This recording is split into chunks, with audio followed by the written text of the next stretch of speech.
La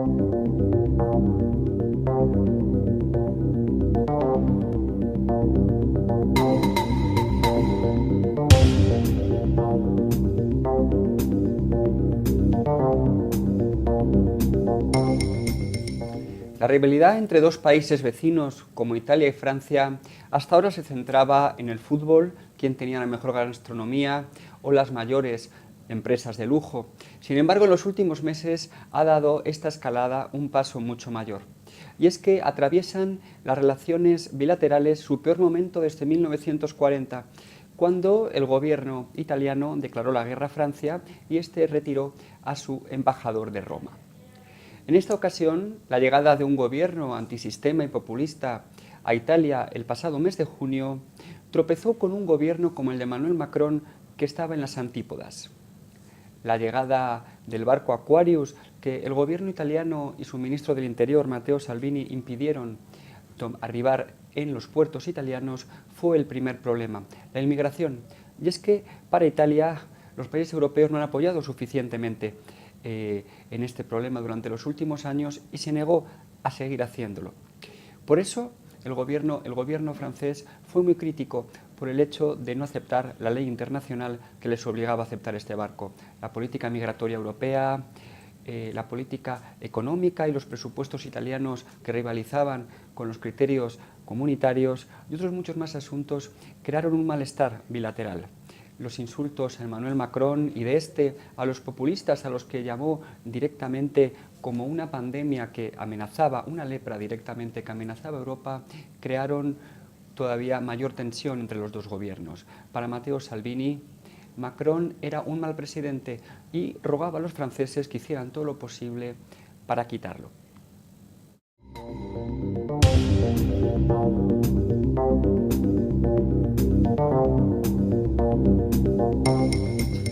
Pero la gota que colmó el vaso de la paciencia francesa fue la reunión que mantuvo el vicepresidente italiano Luigi Di Maio con los principales líderes del movimiento de los chalecos amarillos, esa organización que desde hace 13 semanas sale a las calles de Francia en medio de muchos disturbios reclamando la dimisión de Emmanuel Macron y de otras muchas reivindicaciones.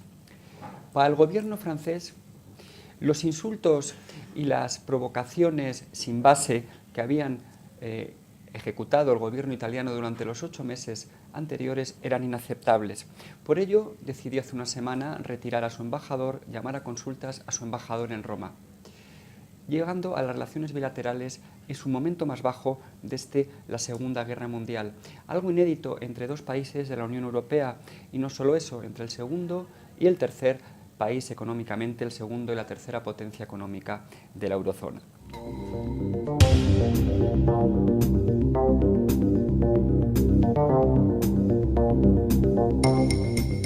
Emmanuel Macron es la antítesis de Salvini.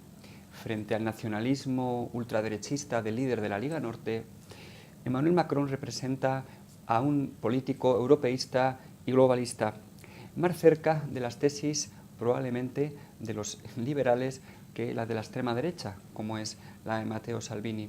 Dos modelos que se van a oponer y van a rivalizar en las próximas elecciones europeas.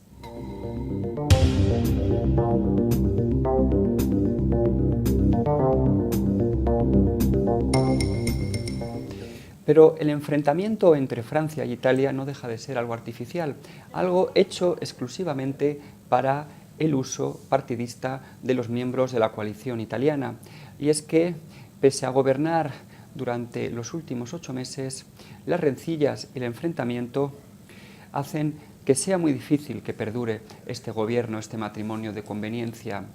Las recientes elecciones regionales en Abruzzo, en el centro de Italia, han demostrado cómo la Liga se imponía como el principal partido, junto a sus socios de coalición del centro-derecha, y los Grillini del Movimiento 5 Estrellas se hundían 20 puntos.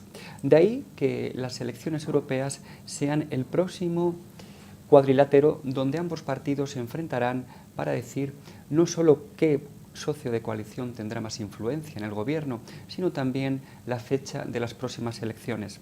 El líder de la Liga Norte, Matteo Salvini, acaricia la idea de ser primer ministro de la mano de sus antiguos socios de coalición en las pasadas elecciones de 2018, Forza Italia, de Silvio Berlusconi, del incombustible ex primer ministro Silvio Berlusconi, y el partido neofascista de Hermanos de Italia.